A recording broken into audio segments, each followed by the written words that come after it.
Well, thank you very much for having me, first of all. I'm grateful for the chance to share what I'm working on at the moment.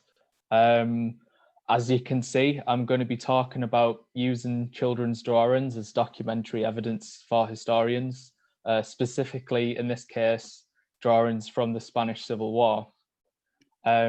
So first of all, now is my time to admit I'm not really a historian of Spain. As you heard, my PhD project examines the experiences of marginalized children in California during the Great Depression. A significant part of that being Spanish-speaking Mexican children. So these drawings were in San Diego when I was on a research trip in 2019. And I was fascinated by them. So I decided that I was, gonna do things with them, even though they didn't fit in with my PhD. So I'm going to talk about drawings of air raids in detail, but first I want to give a more general introduction. I'm probably preaching to the converted here, but of the source problem with children's history. And then also an introduction to the collection itself and why it's in San Diego. And before we go further as well, I'll also apologize for some of my pronunciation, as a Teesside accent doesn't particularly lend itself to Spanish. For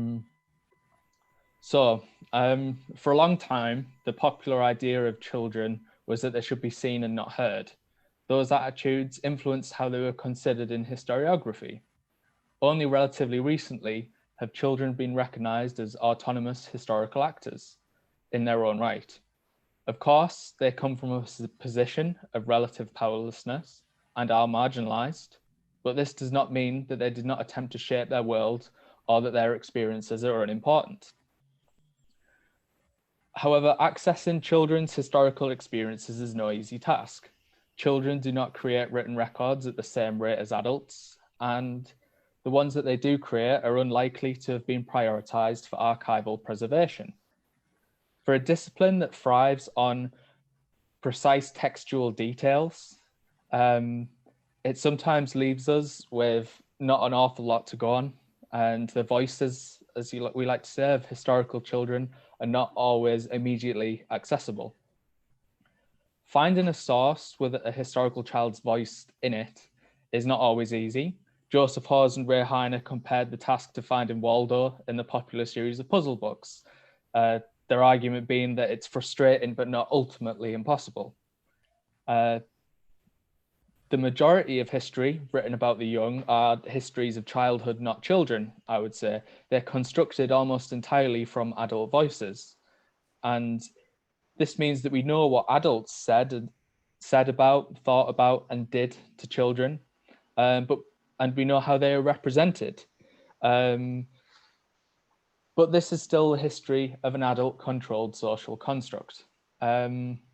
So children are in essence now seen in historiography, but as Stearns and Freehoff have argued, they're not always heard. To me, children's drawings represent one possible solution, where available, to this source problem, and may lead to more of a children's history as we go forward. Children's drawings are regularly used by experts in other professions who place a great deal of stock in them. And this is worth considering. Who is a historian to question their expert judgments? And can historians learn from them? Linguists have long considered children's art as potentially insightful. They know that younger children's passive vocabulary is greater than their active one. They are capable of complex thoughts that they cannot express through speaking or writing. But they can draw them. That is why, as early as 1934, Herlock and Thompson, writing in the Journal of Child Development, framed children's drawing as a language. For historians considering younger children's experiences, this makes their art a potentially very exciting source indeed. Furthermore, given historical literacy levels, considering a non-linguistic source has a potential emancipatory effect. Drawings are something that shouldn't be ignored. Now, drawing is a creative form of self-expression that can serve many purposes at the same time. Increasingly, it is a tool for justice. In 2007, the International Criminal Court accepted around 500 children's drawings into evidence as part of investigations into war crimes and crimes against humanity during the 2003 war in Darfur. Given the burden of proof required in criminal courts, the acceptance of children's drawings as evidence is a notable tick in their box, so to say. And as they had done in Darfur, aid workers have for some time asked children who have been through trauma or escaped war zones to draw their experiences. They recognize the testimonial value of them, but their primary objective in doing this is a therapeutic one. Child psychologists attest that children can draw memories that they still find unspeakable. Aid workers in Rwanda in 1994 asked children to draw in order to help them avoid destructive feelings. The fact that they produced what workers were described as a powerful subjective documentation of the Rwandan war was a secondary, albeit important, outcome. In some cases, historians have been able to work with such drawings. Nicholas Stargart's work with the children's drawings of the Holocaust, for example, do make very distressing viewing at times, but have been an inspiration in my work with these drawings from Spain.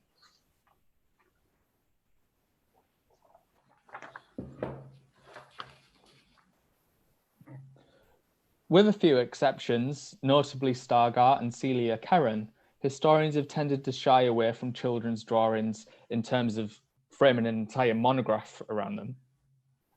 This is understandable. We tend to receive a drawing as a cold source, whereas psychologists, aid workers, and lawyers work with them as part of an iterative process with a child. They also work in a more urgent environment owing to judicial, safeguarding, and clinical concerns. Psychologists are also qualified to interpret a drawing in a way that I simply am not. But the point remains that if to many other professions a child's drawing is valued testimony, it surely can be for history. The more we know about a drawing, who drew it, when they drew it, and the environment they drew it in, the more certain we can be with its interpretation. At times, it is this surrounding context as much as the drawing itself that dictates how much stock we can place in it. Now, a visual source of any type is a special category of ambiguous evidence that requires interpretation. It won't give us the same quotable certainty that a set of business accounts will. But in general, I find this critique of visual sources, such as children's drawings, but also more widely, a shade disingenuous. Ambiguity in interpretation are part of history. The interpretation of even the most famous historical documents cannot be agreed upon. And scholars have forged entire careers interpreting ambiguities within only the Magna Carta or the United States Constitution. So to me, this is an observation of all sources and not a valid critique of children's drawings or other visual sources in particular. So on to the San Diego collection. So the drawings that I'm going to talk about come from a collection held at the University of San Diego, California. Later, I'm going to focus on those that depict aerial warfare, as I promised at the start. But I wanted to show you these two first. One of a Barcelona football match drawn by 10-year-old Jorge, and one of an evacuation by 10-year-old Margarita. Now, these drawings show the breadth of the collection, which is something I wanted to point out. You know, there are thousands of drawings in total, 900 of which are now available online via Calisphere, and I'd encourage anyone that's interested to check that out. There are drawings of children's pets, family members, flowers, as well as football matches, as well as the drawings of the war that I'm going to go on to talk about. The thing that struck me about these drawings and placing them together on a slide was that both young artists put a great deal of effort into depicting emotion on faces. The effort of the player kicking the ball is evident, whilst the tears of a girl in the back of an evacuation truck communicate the emotions of family separation very well. Details in all drawings, as well as children's drawings, often communicate emotions and experiences. And, you know, I think these two together show how very different drawings can both do that. and that they have testimonial potential, but it does rely on us interpreting them. So these drawings were sent to the United States, exhibited and published in a 1938 volume edited by Aldous Huxley as part of a fundraising effort for the children of the Spanish Civil War. Now, it is relatively common for children's art to be curated and repurposed by adults for a political purpose. Republicans, the legitimately elected government, and their supporters hoped that evocative children's art could prompt Western democracies to change non-intervention policies. Francisco Franco's nationalist military rebels benefited from backing and air support from fascist Italy and Nazi Germany, giving them a significant advantage. So yes, these drawings were used as propaganda, but you know, the artists had some degree of autonomy, as is shown by the varied content. Although, you know, it's impossible to say for sure about the level of adult supervision and input in different drawings' creation. There are messages in many of them, as I hope to show, but I don't think this takes away from their values as sources. In fact, I think it's a good thing. Children were on the ground when the bombs fell, were evacuated to foreign countries, and were never going to hold a neutral stance on a war that they've lived through. The fact that many of them, as you'll see, were explicit in their opposition, explicitly political, only makes their voice stronger. So I've tried to pick a relatively small number of drawings to talk about, although the collection is vast, relating to the aerial aspect of the Spanish Civil War, which is a hugely important part of the war, hence my focus. Clapson has even described raids in Spain as a dress rehearsal for the Luftwaffe before Blitzkrieg. The bombing of Guernica, a small town with no military significance that killed around 2,000 civilians, was influential in the construction of modern human rights. It was also immortalized on canvas by Pablo Picasso. Picasso wasn't there, however, but the drawings that I'm going to talk about are by children who were in Spain during the war, and therefore have more of a profound testimonial potential, even if they're not as celebrated as Picasso. One point I would like to touch on before I do some more in-depth analysis is the gender differences in children's art. I gave a short 15 to 20 minute paper where I looked at only 3 drawings some time ago. I selected 3 drawings of air raids, which gave me the most to say, and they all happen to have been drawn by boys. And I think as a historian, you have to think about things like that. You know, why are you selecting the sources? Girls experienced the same air raids as boys did, and I want to consider their experiences too in order to reach a true children's history as opposed to a boys' history. Boys and girls do draw differently to one another at different developmental stages. I'm not an expert in this, but I can direct people to journal articles from the field that do deal with that. As they still do, boys whose drawings are in the San Diego collection were more likely to show deep interest in vehicles or show more graphic bodily injury. So if you consider an aerial conflict, it may be hard to avoid a gender differential in your sources that you select. The fact is that boys drew more pictures of planes.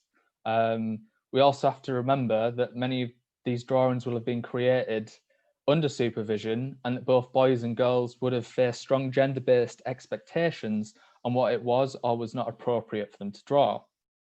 So I've tried to include girls' drawings here, but as you'll see, they're outnumbered by those drawn by boys. This is simply the makeup of the collection that I'm working with for this topic. So numerous drawings in the San Diego collection are a direct commentary on events during the war, or discuss the impact of the war on family life. Here you can see 2, one by 13-year-old Conception and one by Pedro, whose exact age we don't know. They both deal with death as a consequence of war, but demonstrate it very differently. Both of these drawings are sending a similar message, however, and obviously one's by a girl, one's by a boy. But when we're down to 2 different drawings, I think it's difficult to go beyond individuals. Conception focuses on emotion and the impact on family, whereas Pedro's piece is more bloody and brutalized. Both are discussing death and suffering. Conception shows a coffin and grieving family members. One person's crying and the other has brought a floral tribute to the deceased. Titling the drawing Consequences of the War at the top of the paper and then writing Death of the Hero and Pain of the Mother removes all doubt of interpreting the visual material. Pedro's drawing stands out amongst the very vast collection by the way it sort of utilizes a split screen, one of peace and one of war, to show contrast. And death is also shown in the skeletal representation of one soldier, though it's interesting that Pedro chose to portray the soldier as still animate.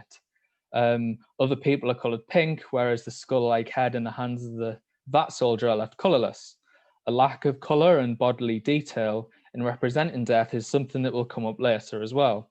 It's a common theme, and not just from Spain, but also in the more recent examples of drawings from Rwanda and Darfur that I mentioned. So the soldier is literally walking dead. This could be a way of showing the inevitability of death for those involved in the conflict, but that's speculation. Pedro's drawing, I think, simultaneously shows that a lot can be teased out of the details of children's drawings as historical sources, but there will always be uncertainties too. So, moving on to the air raids.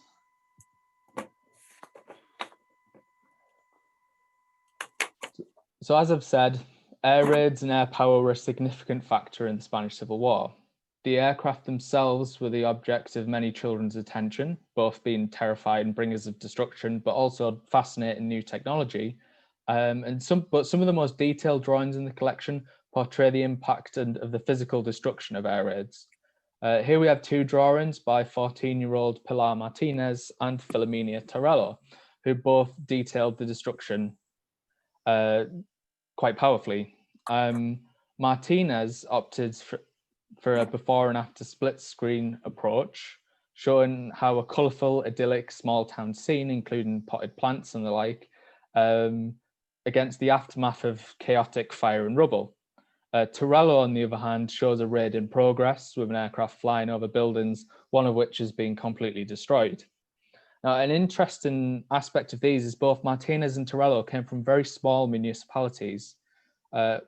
With the advent of modern mechanized warfare and the increasing role of air power, even a small countryside village was not immune from destruction and bloodshed. Quart de Poble was a town of around 3,000, Port Boo, 4,000, though it was only a quarter of that size today. And they're located in Catalonia and Valencia, respectively. Not too far away from cities that were regular targets, such as Girona and the city of Valencia, rather than the province, but also coming under attack themselves occasionally. The known history of the war is therefore complementary to the two drawings, suggesting that it's testimonial rather than imaginative entirely. Neither child hid their emotions or was shy to cast blame regarding the air raids. Martinez's drawings is entitled The Crimes of the Air Force. It's hard to get a clear rebuke than that.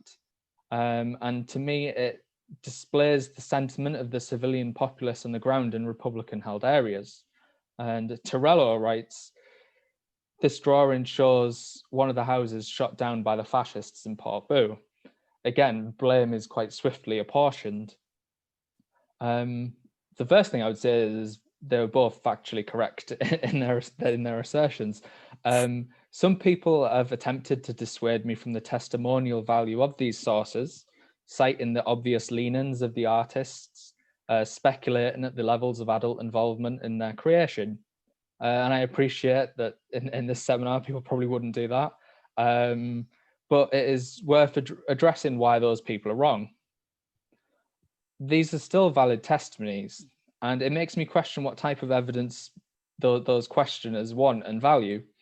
Of course, the victims of air raids are going to be opposed to the people that bombed them or the places nearby. It doesn't indicate undue bias, rather powerfully communicate Rather, they powerfully communicate their views, experiences, and emotions stemming from war. And I'll quote Celia Karen here and say, "It takes no brainwashing to be opposed to the people dropping bombs on your town." Right, so this next drawing was drawn by 11-year-old Maurizio, and I think is worthy of some more in-depth analysis than what I've done so far with the others. The handwriting on the reverse translates to, "This shows my town when the airplanes bombed the upper plaza, and me when I ran for refuge." We can therefore say that the artist has portrayed himself in the bottom right of the image as we look at it. The outstretched arms and animated running style communicate the terror and urgency of the event. The material destruction is also very apparent, with misshapen buildings and rubble in the foreground. We have some use of colour and some fairly detailed perspective, particularly the Red Cross ambulance and the aircraft. It's possible that a more skilled artist has maybe helped with some elements. This could be a refugee camp worker. However, the determination of such camps to foster camaraderie amongst the children and accounts of this particular refugee camp make me suspect, although I can't say for sure, that it could easily have been help from perhaps another older or more skilled child. Great attention has been given to the aircraft, even the movable flight control surfaces on the wings and the coolant vents over the engine have been shown. Whereas the human cost of the attack has been hinted at, but stands out as being detail-less against the other aspects of the piece. We have a silhouette-like casualty being taken to the ambulance. The ambulance workers next to them are more detailed, and you can recognize their distinctive hats. There is also what appears to be a dead body in the foreground. It is an outline only, and the missing arms could be a simple omission or a very rudimentary indication of bodily injury. It's particularly interesting that Maurizio chose to show the human cost of the attack, but refrain from the details. He used a red pencil for his shirt and the detail of the Red Cross ambulance, but did not draw blood. Children's drawings from Darfur in 2003 and Rwanda in 1994 showed death and injury in a remarkably similar fashion, with colourless outlines of the dead contrasting against other more detailed components and living people. Decades apart on different continents, children portrayed the human horrors of war similarly, and there is potentially something going on here regarding youth's collective reaction to witnessing such trauma, using a lack of colour to show death rather than having to draw horrific injuries. The details are hinted at, but the worst of it is self-censored. So alongside with the writing on the back, Maurizio's drawing is a personal account of an air raid on his hometown in Spain, drawn when he was in a refugee centre in France, and is a powerful visual reminder of the toll of war on children. Now, this next drawing that I'm going to talk about was drawn by 11-year-old Jose at the same refugee camp as our previous artist. Jose's drawing, entitled "An Aerial Bombing of the Streets of Madrid," has quite a lot going on also. In the writing above, he makes clear that though he is in France at the time of creation, he is from Madrid. This is a drawing of his city. The material damage is once again obvious. Both the buildings shown are on fire with rubble falling to the ground. The human cost is not shown at all. Even enemy pilots are shown safely parachuting to the ground, having bailed out of gunned down aircraft. This drawing communicates a strong spirit of resistance, however. Both the buildings are flying the Republican flag. A soldier on the ground is aiming gunfire at the attacking aircraft, and it looks as though they've successfully shot at least one down. And red Republican biplanes are also in the sky fighting back. It's interesting to see the young artist clearly portrayed the difference between the air power of the two sides. To him, this may have been an aesthetic difference.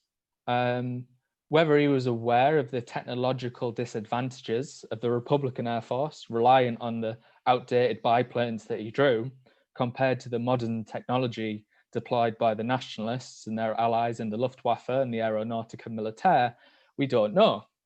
Either way, it's interesting to see it shown so clearly in a drawing by a relatively young child, indicating the awareness he had, being able to accurately show the physical differences between the Nationalist and Republican aircraft. We know that Jose drew this picture before the publication of the collection in the United States by child welfare campaigners, but after the refugee center opened, although the date can't be made more specific than that.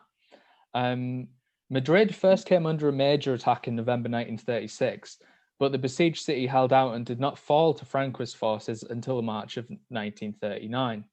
Therefore, Bernabe's drawing is a child's eye's recollection of his city under attack.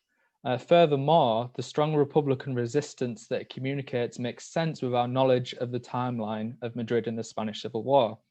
This was drawn when the war was not yet over and Madrid still held out. It possibly communicated his sense of hope that his city and Republican forces could eventually prevail against the military coup. Again, we have some explicitly political content to do with the Republican flags. We know Madrid was bombed. We know that Bernabe was there for a time, and we know it held off attack for years. So there are no holes in the story presented. And it also shows that the children of the Spanish Civil War were surrounded by the material culture of an ideological war, and this was reflected in the content of some of the pictures that they drew.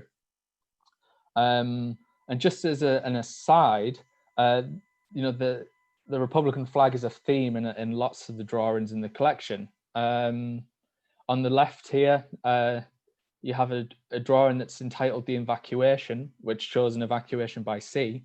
The red color in the ship and the escorting aircraft is notable, as is the large Republican flag depicted at the ship's bow.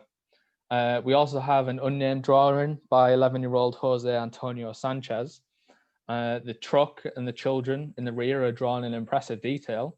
Unlike the children crying in the back of the truck by Margarita earlier, the body language appears celebratory, euphoric with outstretched arms, smiling faces, and fists clenched in celebration rather than aggression or anger. The Republican flag the children are shown with is enormous in comparison to them, almost as big as the truck itself. The Republican flag is a theme across a lot of these drawings, and the children made it very clear in most cases on what side of that ideological war their families and themselves were on. So this next drawing I find particularly striking. Is a mostly red piece that shows the aftermath of an air raid, with dark aircraft disappearing into the sky and a final bomb falling to the ground. And it was drawn by 12-year-old Juan Aparicio Alonso, who's at school in Valencia. The material damage is, again, very clear, with damaged buildings and bursts of flame. Again, there is no indication of any human casualties. Stylistically, the way Alonso combines realism and symbolism by overlaying his air raid backdrop with shaking fists is particularly interesting. There is a real anger and a sense of defiance in the fists. The symbol of the clenched fist was first used by European communist parties since the mid-1920s. We've also seen a resurgence of its use as part of the Black Lives Matter movement this year. But make no mistake, at the time of Alonso's drawing, it was an established anti-fascist symbol. Alonso's use of the clenched fist is remarkably similar to many Republican propaganda posters from the war. As he was in Valencia, the Republican capital, he would certainly have come across them if they influenced him, or if the use of such a politically charged symbol is an indicator of adult involvement in the drawing's construction, is open for discussion. Notwithstanding that, to see it used by a 12-year-old shows us that the city's children did not just exist passively in the background during the war. His drawing fits with our knowledge of Valencia's war, with the city withstanding numerous attacks, notably the Levante offensive, where a combined force of Spanish nationalists, Italians, and Germany's Condor Legion could not penetrate the city. Alonso's drawing is the child testimony of the sentiment on the ground during that time, when Valencia was raided by up to 400 bombers a day.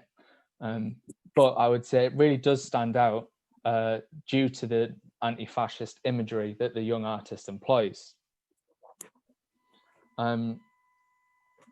So I hope that the discussion of these drawings has exemplified the testimonial potential for children's art as historical sources.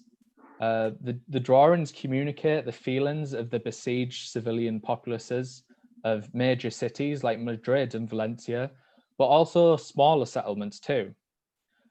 Numerous artists employed distinctly Republican or anti-fascist imagery, showing that relatively young children were aware of some of the intricacies and ideas of the conflicts that had disrupted their lives so significantly. Maurizio's drawing stands out to me particularly as he effectively communicates the terror he felt with that small running figure at the bottom indicating himself, running for refuge when the town plaza came under attack.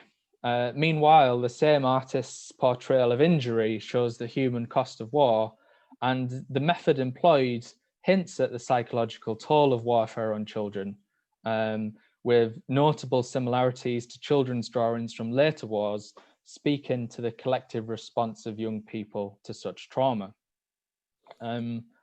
Overall, I think we have to take, children seriously in the present and a historical sense. As human beings, they deserve that, but also because they have a significant impact on who we are, what we are, and who we will become. Historically, you cannot ignore the child. Every adult was once a child. So much of society is dedicated to child rearing and orientated about what is best for the next generation. Historians do try to incorporate children into the historical narrative. However, as is stated at the start, accessing their voices is sometimes difficult. The result is the history of an adult-controlled construct. And the history of youth has become saturated by adult voices. Given an unavoidable source problem, I believe that children's drawings have great potential to help us access historical children's voices. And I hope that the drawings that I've shown here help reinforce that point. So I thank you all for listening. I hope that was roughly about the right length, and I look forward to answering any questions that anybody may have.